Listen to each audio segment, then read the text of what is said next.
Assalamualaikum warahmatullahi wabarakatuh. Perkenalkan, nama saya Denny Maulana, staf pengajar program studi D3 Arsitektur, jurusan Teknik Arsitektur Politeknik Negeri Pontianak. Dalam video kali ini, saya ingin menyampaikan mata kuliah Fisika Bangunan 2 dengan kode mata kuliah AR33331 dengan bobot 2 SKS. Mata kuliah ini merupakan mata kuliah lanjutan dari Fisika Bangunan 1.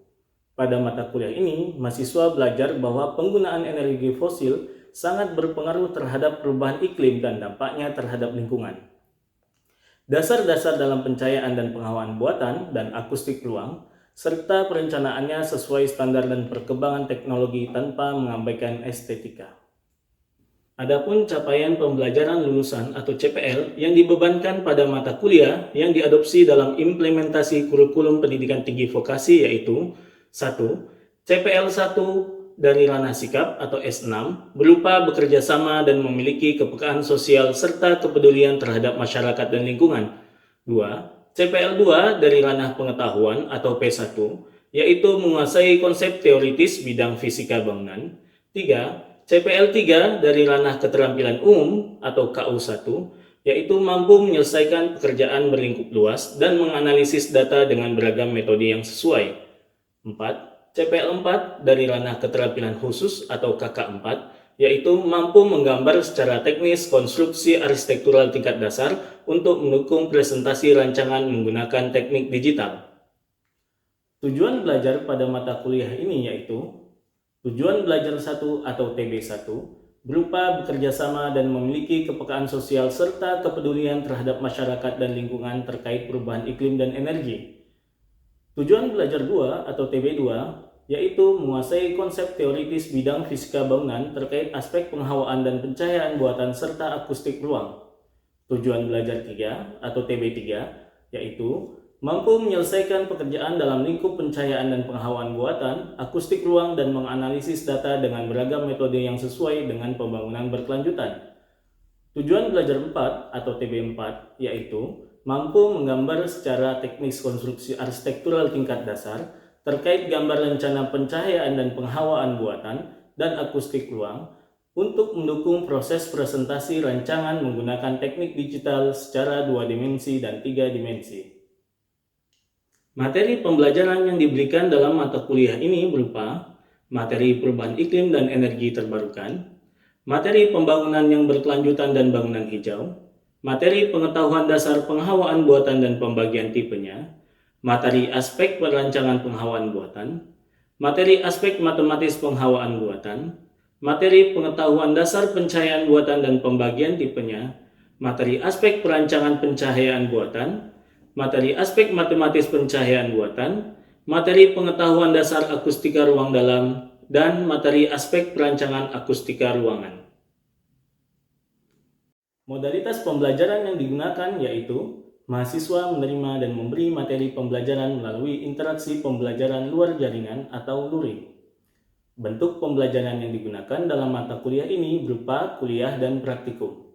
Bentuk pembelajaran kuliah digunakan pada pemberian materi di setiap pertemuan, sedangkan praktikum diberikan pada saat selesai penyampaian materi untuk melihat ketercapaian dari masing-masing tujuan belajar. Metode pembelajaran yang digunakan berupa diskusi kelompok atau small group discussion, studi kasus atau case study, dan pembelajaran berbasis proyek atau project based learning. Bobot penilaian yang digunakan dalam mata kuliah ini mengacu ketentuan bobot penilaian yang ditetapkan oleh Politeknik Negeri Pontianak terkait mata kuliah teori praktik, yaitu aktivitas 10%, ujian tengah semester atau UTS 20%, ujian akhir semester atau UAS 30%, dan tugas 40%. Selanjutnya, marilah kita saksikan video pembelajaran di kelas mata kuliah Fisika Bangunan 2 pada pertemuan ketiga. Selamat menyaksikan. Assalamualaikum warahmatullahi wabarakatuh. Waalaikumsalam warahmatullahi wabarakatuh. Selamat sore. Sore Pak. Apa kabar semuanya? Baik. Oke, bagus ya, baik semua. Sebelum kita memulai perkuliahan hari ini, alangkah baiknya kita mulai dengan berdoa. menurut keyakinan dan kepercayaan masing-masing sesuai dengan agama yang dianut, agar kelancaran proses pembelajaran hari ini dapat tercapai. Doa dimulai.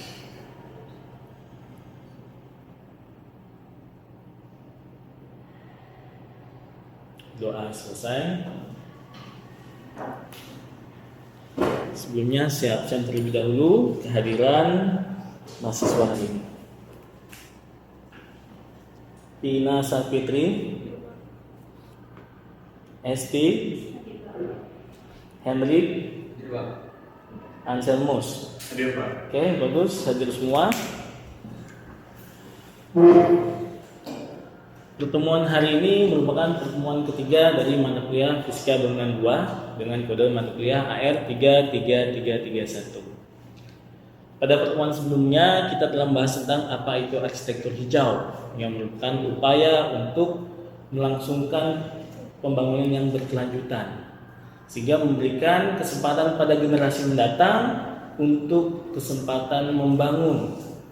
Apabila kita gunakan semua sumber daya yang ada pada saat ini, maka apa yang tersisa untuk generasi masa datang. Dalam pertemuan sebelumnya juga kita telah membahas bagaimana Swedia yang memiliki rencana untuk menurunkan tingkat emisi menjadi 0 pada tahun 2045 dengan cara membuat bangunannya itu lebih green, ya. Itu dicapai dengan mereka membuat suatu distrik. Di distrik tersebut terdapat belasan ribu perkantoran dan apartemen. Namun penggunaan energi 40% lebih rendah dibandingkan dengan negara lain atau bangunan di daerah tersebut, ya, di sekitarnya. Pada pertemuan hari ini kita akan membahas tentang dasar penghawaan buatan dan strategi perancangannya. Materi ini sudah saya upload di Google Classroom masing-masing, jadi bisa kalian pelajari, ya. Di sini saya akan mulai dengan materi berupa e-modul, ya. Yang e-modul ini berisi tentang audio visual dan 3D interaktif.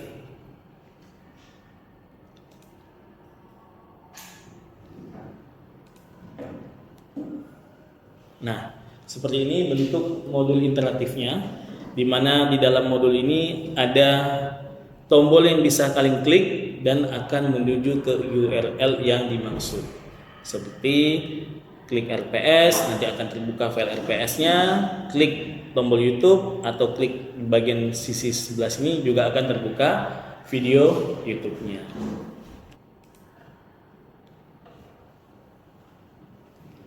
Untuk memulai perkuliahan hari ini, mungkin saya munculkan suatu pertanyaan. Pernahkah kalian merasa kepanasan di dalam suatu ruangan, padahal ruangan tersebut sudah terdapat jendela dengan bukaan besar, seperti sisi kanan kalian nih. Bukaannya besar sekali, tapi kok masih merasa kepanasan. Skenario kedua, mungkin kalian pernah juga merasakan ruangannya ber-AC, tapi kok masih panas. Nah, pertanyaan ini muncul mungkin karena kalian sudah mengalaminya. Untuk menjawab pertanyaan ini, kita mulai dengan bagaimana hubungan antara manusia, bangunan, dan lingkungan. Di mana manusia sebagai makhluk individu dan makhluk sosial memiliki kebutuhan yang harus dipenuhi dalam kelangsungan hidupnya. Bangunan merupakan karya arsitektur yang dibuat untuk memadahi aktivitas tersebut dan memenuhi hasrat kebutuhan manusia untuk berlindung, berkarya, dan berkembang. Alam sendiri sebagai sebuah lingkungan merupakan ekosistem yang akan mempengaruhi bagaimana manusia membuat bangunan sebagai bentuk respon untuk bertahan hidup dan berinteraksi. Faktor bertahan hidup inilah yang memunculkan berbagai tipe bangunan-bangunan tradisional di berbagai daerah. Karena manusia di daerah tersebut memahami iklimnya. Ya. Jadi hidup sejalan dengan iklim, bukan melawan iklim, sehingga harmonis dan bertahan lama bangunannya.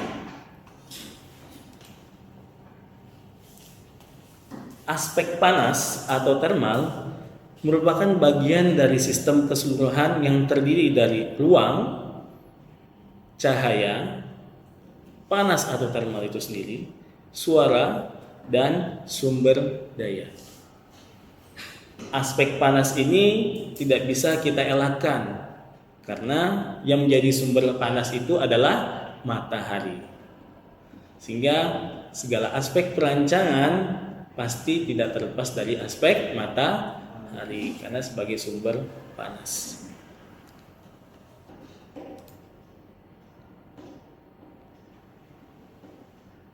Seorang profesor bernama Humbert Lechner tahun 1991 ini membuat buku namanya Heating, Cooling, Lighting. Mengapa ditulis demikian? Karena energi terbesar berasal salah satunya dari 3 unsur ini: pencahayaan, pendinginan, dan pemanasan. Untuk daerah kita sendiri kita tidak perlu unsur pemanasan. Kalau untuk di luar negeri ada 4 musim, jadi butuh unsur pemanasan ketika musim dingin. Untuk daerah tropis cukup 2, pendinginan dan pencahayaan. Profesor Norbert ini membagi 3 tingkatan perancangan dalam bangunan terkait aspek panas tadi, yaitu perancangan dasar, perancangan pasif, dan perancangan aktif. Perancangan dasar itu merupakan upaya-upaya yang dilakukan dalam aspek perancangan bagaimana bangunan tersebut bisa terhindar panasnya secara maksimal. Pada perancangan dasar ini konteks iklim dan lokasi sangat menentukan di mana bangunan itu dibangun. Salah satu upayanya adalah dengan perancangan tapak. Nah, perancangan tapak otomatis tidak boleh terlepas dari unsur lokasi dan iklim yang ada di daerah tersebut. Kemudian penggunaan vegetasi. Selanjutnya bentuk dan orientasi. Apalagi pemilihan dalam warna. Penggunaan penyekat, kemudian penggunaan elemen pembayang, kemudian pemilihan material dan konstruksi bangunan, kemudian penggunaan lubang cahaya efektif yang sudah kita pelajari di fisika bangunan 1, dan di bentuk dan lokasi bukaan udara. Nah, unsur-unsur tadilah yang perlu dipertimbangkan pada saat tahapan perancangan dasar. Sampai di sini, apakah ada pertanyaan? Ya, Hendrik, silakan. Untuk 3 tingkatan perancangan, apakah boleh mulai dari perancangan aktif dulu atau tidak boleh, Pak? Oke, terima kasih atas pertanyaannya. Ini pertanyaan yang bagus. Tahapan ini merupakan tahapan agar bangunan itu bisa lebih sustainable. Sehingga jika ditanya apakah boleh? Boleh-boleh aja ketika kalian membangun di aktif. Tapi kalau tujuannya untuk keberlanjutan, maka harus mulai dari perancangan dasar. Ya. Kenapa? Pada saat di sisi sini, disinilah mulai penggunaan energi secara besar-besaran. Nah, jadi tingkatan ini sebaiknya diikuti mulai dari yang paling bawah. Nah, selanjutnya kita masuk ke tingkatan pasif. Kapan tingkatan pasif ini dilakukan? Ketika semua aspek tadi, mulai dari perancangan tapak sampai bentuk dan lokasi bukaan udara sudah kita lakukan. Ya, dalam analisis tapak ada kan, angin dari sebelah mana gitu kan, atau apapun itu. Nah, selanjutnya ketika sudah selesai baru kita masuk ke perancangan pasif. Perancangan pasif ini adalah bagaimana menggunakan energi alami. Yang pertama apa? Pencahayaan dari matahari yang kita kenal dengan pencahayaan alami. Yang kedua, penghawaan alami yaitu dari angin. Nah, disinilah bagaimana kalian memanfaatkan energi tersebut agar bisa masuk ke dalam bangunan tanpa menimbulkan efek negatifnya. Misalkan, ya, ketika kalian berusaha memasukkan cahaya ke dalam bangunan dengan cara membuat bukaan menghadap arah matahari, apakah bangunan tersebut akan terang?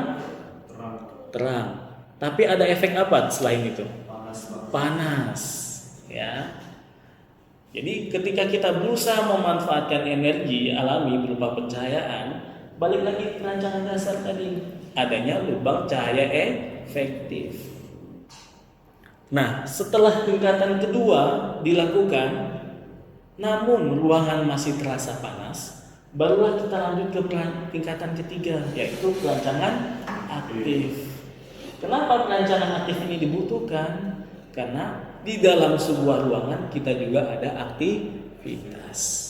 Dalam beraktivitas kita juga butuh suasana yang lebih nyaman secara termal. Jika kedinginan, tubuh kita pasti terasa kaku sehingga cepat mengantuk. Jika kepanasan, tubuh kita berasa gerah dan mudah capek, letih, sehingga efektivitas dalam penggunaan ruang atau dalam bekerja itu menjadi menurun. Oleh karena itulah muncullah perancangan aktif ini. Ya, atau dalam skenario lain bisa jadi lingkungan sekitarnya sudah tidak sehat. Misalnya gedung tersebut atau bangunan tersebut berada di daerah yang berpolusi. Bagaimana kita mengharapkan penghawaan alami? Sedangkan sekelilingnya adalah polutan. Sehingga kita harus menggunakan perancangan aktif yang dalam hal ini penggunaan peralatan mekanis berupa kipas angin, EAC atau evaporative air cooler atau air conditioner. Ya, kalau kipas angin pasti sudah tahu semua ya. Kalau EAC ini yang biasanya kipas angin bentuk kecil atau yang besar cuman ada bob esnya. Nah, itu EAC. Artinya dia itu mendinginkan udara. Tapi sisi lain adalah menambah efek kelembabannya. Beda dengan AC, mengkondisikan udara. Ya, namanya juga air conditioner. Jadi beda dengan air cooler. Air cooler itu mendinginkan udara. Kalau conditioner bisa kita tentukan suhu yang nyaman. Misalnya saat ini saya set suhu 20. Ternyata banyak yang kedinginan. Akhirnya naikkan lagi jadi 24. Sehingga mulai merasa enak dan nyaman semua. Kalau air cooler tidak bisa. Karena dia tidak ada pengaturan suhu, yang ada pengaturan kipas dan semburan air. Nah, di dalamnya itu ada es. Nah,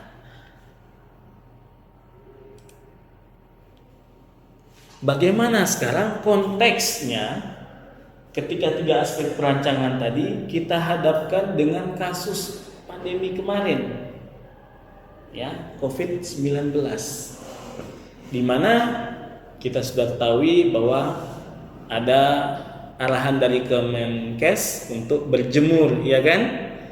Terus membuka semua jendela.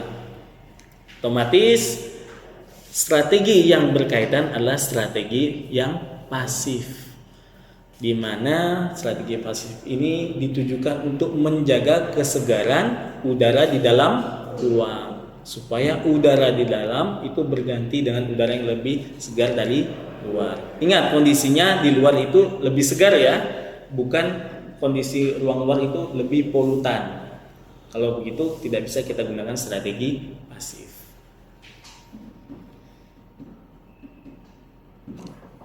Ya. Tadi ada unsur berjemur. Otomatis kita juga bisa berjemur di dalam rumah. Tidak perlu harus keluar rumah demi mengurangi kontak fisik dengan orang lain. Karena penyakit ini menular kan melalui sentuhan kontak fisik. Jadi kita tetap bisa berjemur tadi. Mungkin ada sisi-sisi yang mataharinya sampai ke dalam ruang. Ibaratnya ruang jemur. Ya, jadi atau dibuatkan teras kecil bisa. Supaya tadi kebutuhan untuk berjemur dapat di pagi hari. Kemudian udara di dalam, mungkin karena kita batuk akibat sakit itu, berganti dengan udara lebih bersih di luar. Jadi menjaga udara, kualitas udara, sirkulasi udara dalam ruang itu dibutuhkan dengan pendekatan strategi pasif. Karena AC sendiri tidak bisa membunuh kuman, membunuh virus ya, bukan kuman ya, virus COVID itu sendiri. Oke, selanjutnya kita masuk kepada contoh kasus. Ya, kalau kasus artinya bangunannya sudah ada. Ya, kita melihat studi kasusnya ruang rapat jurusan teknik arsitektur. Nah, di modul ini kalian bisa melihat ada video animasi YouTube-nya, ada 3D modelnya, ada juga seperti Google Map yang saya buat di lingkungan jurusan kita. Kalau kalian klik, nanti akan keluar ya seperti ini ya. Sebentar. Nah, di sini akan keluar seperti ini. Ya, di mana nanti ruang rapatnya itu kondisinya kalian sudah tahu sendiri, ini posisinya di dalam ya, di lorong atau selasar, akses cahayanya sangat kurang, sehingga secara existing ruang rapat ini hanya dipasang lampu dan dipasang AC ya. Jadi kalau tidak ada AC dan lampu, ruangan tersebut bisa digunakan atau tidak? Bisa, tapi tidak bisa untuk aktivitas. Jadi ruangnya bisa untuk gudang aja. Ini ruang rapat jurusan lama ya, sedangkan yang baru ini sudah memenuhi standar. Ya, jadi ini gedung lama. Jadi ini kasusnya di mana ruangan ini gelap dan tidak mendapatkan ventilasi sama sekali. Nah, sekarang kita masuk sesi diskusi terkait dengan ruang rapat ini. Kira-kira apakah ada yang memberi tanggapan bagaimana upaya yang tadi ada perancangan dasar, perancangan pasif atau perancangan aktif. Yang kalian lihat di sini adalah perancangan aktif yang langsung digunakan ya, dengan kondisi seperti ini. Kira-kira apakah ada mahasiswa yang ingin memberikan tanggapan? Perancangan pasif apa yang bisa diaplikasikan pada ruang rapat ini? Di sini kita bisa lihat di 3D-nya. Kalau butuh lebih jelas, di sini ada kaca, ya, dan ini bisa kalian akses di HP masing-masing ya melalui Classroom, linknya sudah ada. Kemudian ini lampu dan ini adalah AC split. Apakah ada yang ingin memberikan tanggapan bagaimana pendekatan perancangan pasif pada ruang jurusan ini? Ya, Vina? Mungkin untuk mendapatkan penghawaan alami itu Pak, bisa dibuat bukaan ya Pak, ventilasi di bagian bagian jendela yang tertutup. Yang nomor 3 ini? Sama yang bagian belakang. Yang sisi nomor 1 ini? Iya Pak, karena kalau di kiri sama yang di depan sini kan udah ada ruangan lain. Iya. Oke, bagus ya. Karena posisi ruangan ini berhimpitan dengan ruang lain. Koridor hanya berada di sisi sini dan sisi sebelah sini. Sehingga peluang untuk menerapkan ventilasi tadi ada di sisi sebelah sini dan sisi sebelah belakangnya. Oke, bagus. Terima kasih Pina. Untuk pencahayaan. Oke, Hasbullah. Kalau untuk pencahayaannya itu lebih dibuatkan pembukaan silent Pak. Skylight di sisi mana? Nomor berapa di sini? Di nomor 2 Pak. Nomor 2. Oh, jadi di atas ini kita buka skylight. Oke, bagus sekali ya. Terima kasih Hasbullah. Karena ruangan ini berada di lantai 1 dan di atasnya langsung atap.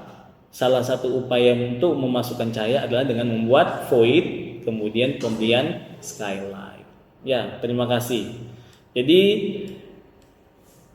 sudah kita lakukan upaya pendekatannya ya, dan itu benar. Dan ketika dibuat renovasinya kurang lebih ya seperti ini. Ya. Jadi kalian sudah berhasil bagaimana mengupayakan strategi perancangan pasif pada ruang rapat jurusan ini. Di sisi sini kita bisa beri ventilasi. Untuk kacanya tidak kita butuhkan. Kenapa? Karena cahaya juga tidak masuk dari sisi tersebut. Kita tutup untuk alasan privasi. Karena itu sebelumnya adalah ruang rapat. Ventilasi kita pasang di bawah dan di atas. Ya, supaya apa tadi? View kan? Ya, jadi view-nya langsung kalau orang di kaki aja, mana mungkin orang mau melihat ya. Dan posisi di atas karena udara panas itu naik ke atas, sehingga kita posisikan ventilasinya berada di paling atas dekat dengan plafon ya. Kemudian tadi skylight, pemberian skylight di sini ya, kita bisa karena posisi bangunannya di lantai 1, jadi bisa kita berikan bukaan berupa skylight. Oke, bagus sekali atas masukannya. Setelah itu kita akan melanjutkan materi ini ke pertemuan keempat, yaitu bagaimana strategi-strategi lainnya ya dalam penerapan penghawaan buatan atau aspek perancangan dari penghawaan buatan.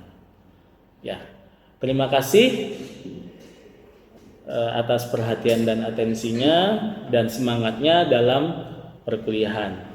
Di sini jangan takut, ini tugas bukan untuk minggu hari ini ya, tapi untuk minggu pertemuan ke depan. Jadi kalian sudah bisa menyiapkan diri dengan melihat materi-materi yang ada yang telah posting di Classroom. Saya tutup. Assalamualaikum warahmatullahi wabarakatuh. Selamat sore.